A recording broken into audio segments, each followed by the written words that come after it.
ଶିବରାତ୍ରିରେ ପ୍ରେମିକର ଅଗ୍ନି ପରୀକ୍ଷା। ପ୍ରେମିକାକୁ ମନେଇବାକୁ ଆରମ୍ଭ କରିଥିଲା ଏକ ନିଆରା ପ୍ରୟାସ। ପ୍ରେମ କରୁଥିବା ମନର ମାନସୀ ଏମିତି ରାଗିଥିଲା ଯେ ତାକୁ ମନେଇବାକୁ ଯାଇ ବିଫଳ ହୋଇଥିବା ପ୍ରେମିକ ଜଣକ ଶିବରାତ୍ରିରେ ମହାଦେବଙ୍କ ମନ୍ଦିରକୁ ଏମିତି ଯାଇଥିଲା ଯେ ସମସ୍ତେ ଦେଖି ଆଶ୍ଚର୍ଯ୍ୟ ହୋଇଯାଇଥିଲେ। ଆଉ ପ୍ରେମିକର ସେ କଷ୍ଟକୁ ଦେଖୁଥିବା ଲୋକେ କହୁଥିଲେ, ବାଃ, ପ୍ରେମିକ ହେବ ତ ଏମିତି। ଏ କାହାଣୀ ସେହି ପ୍ରେମିକମାନଙ୍କ ହୃଦୟକୁ ଛୁଇଁବ ଯିଏ ନିଜେ ପ୍ରେମିକାକୁ ହୃଦୟରୁ ଭଲ ପାଆନ୍ତି, କିନ୍ତୁ ରାଗିଥିବା ପ୍ରେମିକାକୁ ମନେଇବାକୁ ଯାଇ ବିଫଳ ହୋଇଛନ୍ତି। ପ୍ରେମ ପାଇଁ କିଏ କ'ଣ କରିପାରେ, କିନ୍ତୁ ଏହି ଯୁବକଙ୍କ ଏମିତି ନିଆରା କାମ ଆଜି ସମସ୍ତଙ୍କ ମନରେ ଭରି ଦେଇଛି ଅସୁମାରୀ ପ୍ରଶ୍ନ।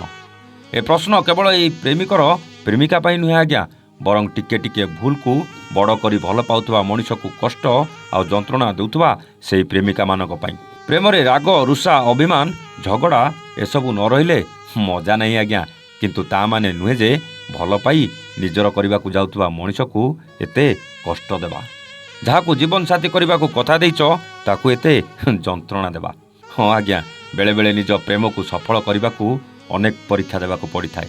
ଆଉ ଯଦି କିଛି ଭୁଲ ହୋଇଯାଏ ତେବେ ପ୍ରେମିକାକୁ ମନେଇବାକୁ ଅନେକ ପ୍ରୟାସ କରି କରି ବିଫଳ ହୋଇଯାଏ। ଆଉ ଶେଷରେ ତାକୁ ପାଇବାକୁ ଠାକୁର ମହାଦେବକୁ ବି ମାନସିକ କରିବାକୁ ପଡ଼ିଥାଏ।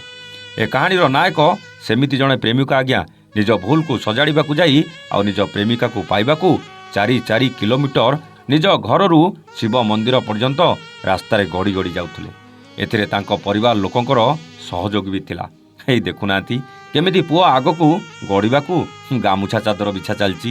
ଏ ଦୃଶ୍ୟକୁ ଯିଏ ଦେଖୁଥିଲା ସେ ଭାବୁଥିଲା ଏ ପୁଅର କିଛି ମାନସିକ ଅଛି ବୋଲି ସେ ଏମିତି କରୁଛି। କିନ୍ତୁ ସମସ୍ତେ ଯେତେବେଳେ ସତ ଜାଣିଥିଲେ ଆଶ୍ଚର୍ଯ୍ୟ ହୋଇଯାଇଥିଲେ। ଏ ଭିଡ଼ିଓ ଆମ ଓଡ଼ିଶାର ରାୟଗଡ଼ା ଜିଲ୍ଲାର ମୁନିଗୁଡ଼ା ଅଞ୍ଚଳର ଆଜ୍ଞା।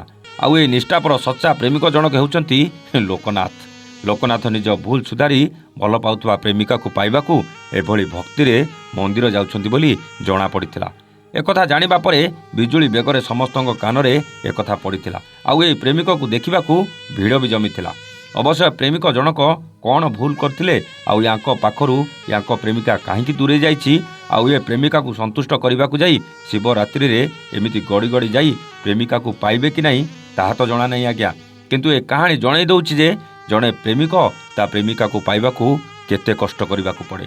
ବିଚରା ପ୍ରେମିକ ନିଜ ଭୁଲ ପାଇଁ ତା ପ୍ରେମିକାକୁ କେତେ ମନେଇବାକୁ ଚେଷ୍ଟା କରେ, କେତେ ନେହୁରା ବି ହୁଏ। ଶେଷରେ ବିଫଳ ହେଲା ପରେ ଶିବଙ୍କ ଶରଣ ନେବାକୁ ବାଧ୍ୟ ହୁଏ।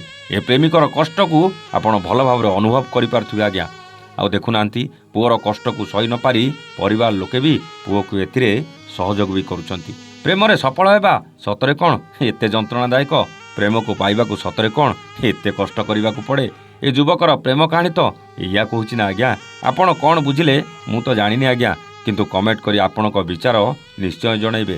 ଆଉ ଏ କାହାଣୀ ଯଦି ସେହି ପ୍ରେମିକା ଜଣକ ଦେଖୁଥିବେ ତେବେ ସେହି ପ୍ରେମିକ କଥା ଥରେ ହୃଦୟରୁ ନିଶ୍ଚିତ ଚିନ୍ତା କରିବେ ବୋଲି ମୋର ଆଶା। ରାୟଗଡ଼ା ଅଞ୍ଚଳର ଏ ଭିଡ଼ିଓକୁ ନେଇ ଚର୍ଚ୍ଚା ଜୋର ଧରିଥିବା ବେଳେ ସୋସିଆଲ ମିଡ଼ିଆରେ ବି ଏହି ଭିଡ଼ିଓଟି ଭାଇରାଲ ହେବାରେ ଲାଗିଛି। କାହାଣୀ ଭଲ ଲାଗିଥିଲେ ଲାଇକ୍, ସେୟାର, କମେଣ୍ଟ କରିବାକୁ ଜମା ହିଁ ଭୁଲିବେନି ଆଜ୍ଞା।